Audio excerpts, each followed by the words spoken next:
If you're a runner who's been dealing with the same injury over and over, like tight calves, Achilles pain, shin splints, hip flexor tightness, or knee pain, and you've tried stretching, foam rolling, new shoes, even taking time off or seeing a variety of healthcare providers, but the problem keeps coming back, you are not alone. And the reason might not be what you think. Most runners assume that the pain they feel is a problem. Tight calves, they stretch. Achilles pain, they rest. Shin splints, you buy new shoes. But in many cases, the root pain is not the cause. It's a symptom of how your body is moving when you run. So what is actually happening? Running is a repetitive movement.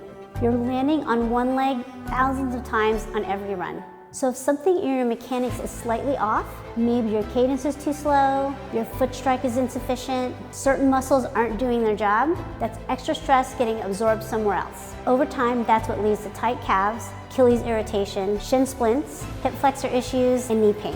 Why common fixes don't work? Foam rolling or stretching can only give temporary relief. It might help the symptom, but if the way you're loading your body hasn't changed, the problem just comes back the next time or the next training cycle. The good news is most of these issues are fixable once you understand what's actually causing them. That's why running and movement assessments can be so helpful. Instead of guessing, you can actually see what's actually happening when you run or walk.